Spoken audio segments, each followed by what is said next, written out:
Hey guys, Parker here, and today we're gonna be ranking every Spider-Man movie villain, worst to best. That includes the villains from Tobey Maguire movies and the Andrew Garfield movies and the two Tom Holland movies.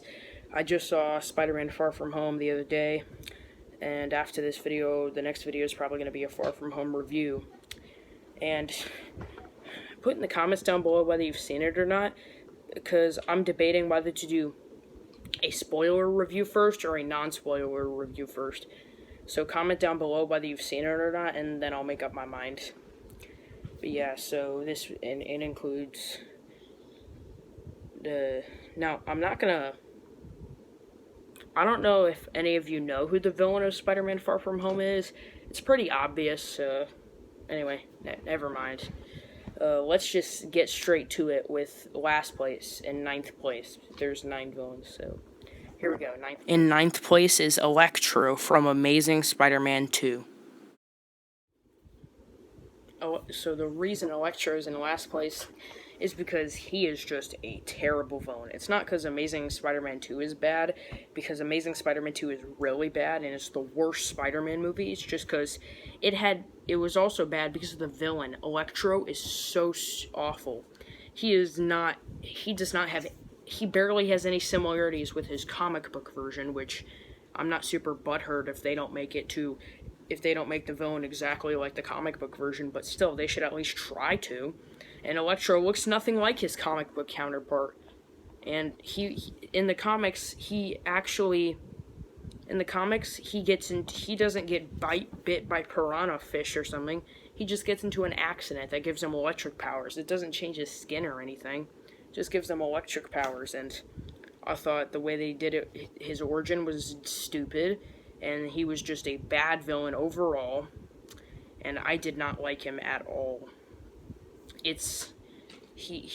They could have done him so much better, and his look, like I said, is all wrong. His powers are very few similarities with his comic book version. Not a good villain at all. A pretty forgettable one, who hopefully they remake in the future and do better. Next one. In 8th place is the Lizard from The Amazing Spider-Man.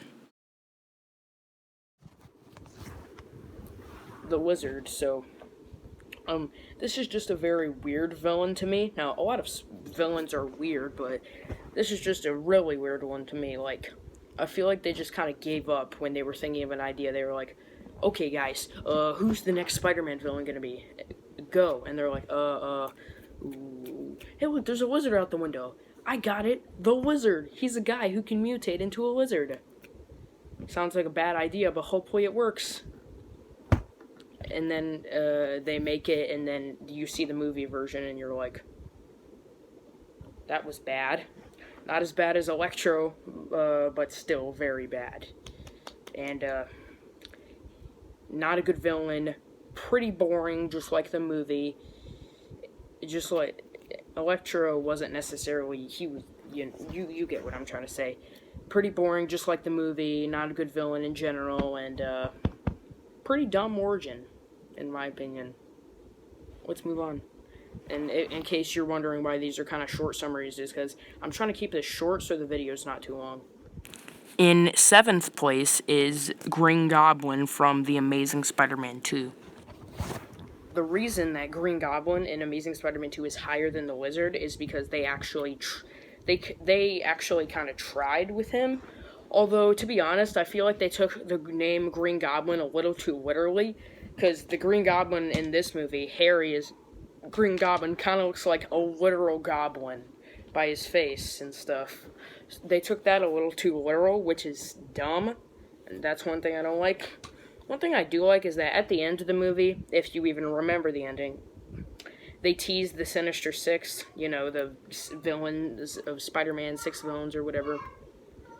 And they showed him trying to put together the Sinister Six, which I thought would have been cool to see, so that's why he's higher than the Lizard, because he's the one who tried to form the Sinister Six, which would have been cool to see. Anyway, he's not really a good... They took the name Green Goblin way too literally, and he's also just... Nope, not a good villain. And yeah, there's not much else to say. Next one. In sixth place is Venom from Spider-Man 3. Now, Spider-Man 3 was a pretty embarrassing movie, and Venom was also embarrassing. You know, they did the black suit storyline where Peter gets the symbiote on him, and then there's what ruins the movie. There's the walking downtown just dancing, and you know, that's kind of dumb. And Venom, the villain in Spider-Man 3, is also dumb. A lot of people like to hate on the new Venom movie from 2018, but it was a better Venom than the Venom from Spider-Man 3, that's for sure. And yeah, the Venom in this movie is just kind of, dumb. And plus, he wasn't even originally supposed to be in the movie. I heard that the director of the movie, Sam Raimi, said Sony, the studio behind Spider-Man, forced him to put Venom in the movie. Sandman was originally just supposed to be the villain, but they pushed him and forced him to add Venom, which also tells you he didn't really know a whole lot about Venom, which is why he's kind of really bad. Next villain. In next place is Doc Ock from Spider-Man 2. A lot of people think that Spider-Man 2 is the best Spider-Man movie, and that it's not only that, but one of the best superhero movies of all time.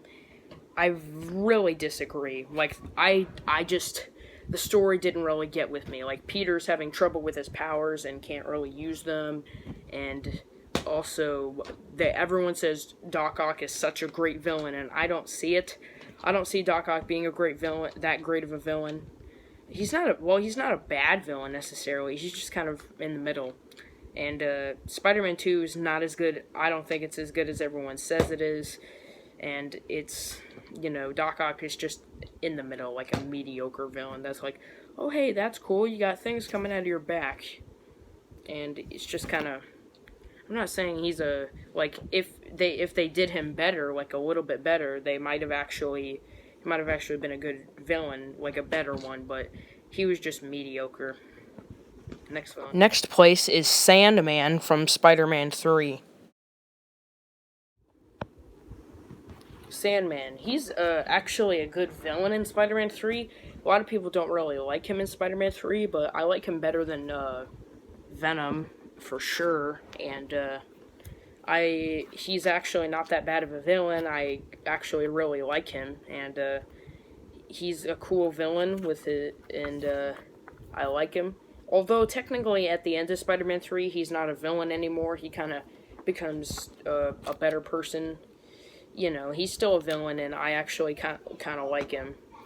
One thing that was unnecessary about his character in Spider-Man 3, though, was that it was revealed that he killed Uncle Ben, which was kind of unnecessary, so that's why he's lower on the list, because it was unnecessary to reveal that he killed Uncle Ben. Now, I know that wasn't part of his villainous plan, but, still makes him lesser in the villain.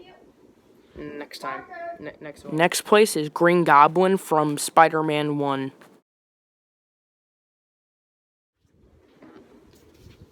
Green Goblin. This was a better version of Green Goblin than Amazing Spider-Man 2. And now Amazing Spider-Man 2, that was Harry, this is Norman. And, yeah, Green Goblin, he's actually a good villain, and I like him.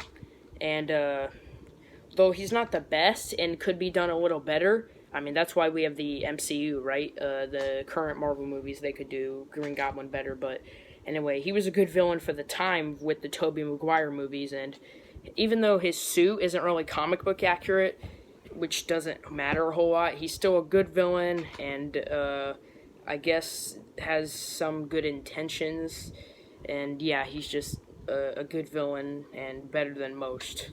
Next two villains or whatever, this is third. In second place is Vulture from Spider-Man Homecoming.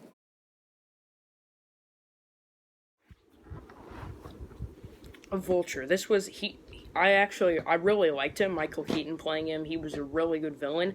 Also, you may not know, but Sam Raimi was supposed to make a sequel to Spider-Man 3, which is going to be Spider-Man 4, and Vulture was going to be the villain of that movie. Now, Michael Keaton wasn't going to play him, but he was still going to be the villain. I'm glad we still got him with Spider-Man Homecoming, because he was a really good villain, and he he's not like all the other villains who are violent psychopaths who want to destroy the world. He's not really like that. He just, he's different from the other villains. He's not really like that. He's not a violent psychopath that wants to destroy the world. He just wants to, like, do his own thing, and I like that, and he's a good villain, and I did not see the twist that he was going to be Peter's girlfriend's dad or whatever. That was, well, actually, technically, that wasn't his girlfriend, but, did not see the twist that he was his dad at all. That was pretty surprising and honestly a really good twist. First place, this is the villain of Spider-Man Far From Home. Now, if you haven't seen Spider-Man Far From Home, it's a spoiler as to who the villain is, but honestly, you probably know who the villain is, so if you want to keep watching, just keep watching, because you probably already know who the villain is, and it's pretty obvious. In first place is Mysterio.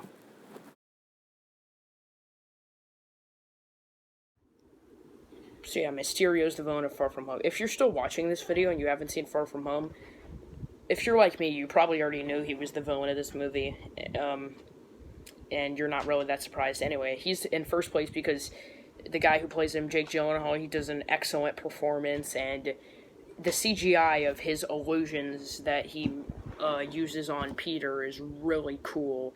I really like the CGI they use with Mysterio, and I really like his plan, like his intentions, how he was a former employee of Tony Stark that got fired, and he made the thing from Civil War that showed Tony when he was younger or something with the illusions. That was really cool.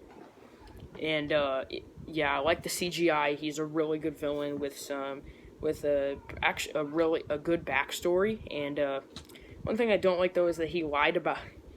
Okay, so he lied about the multiverse now because he said he was from another Earth. Although the multiverse could still exist, and I have a feeling it does. But yeah, Mysterio is a really cool villain in this movie. Thanks for watching. And I'll see you for the next video. Bye.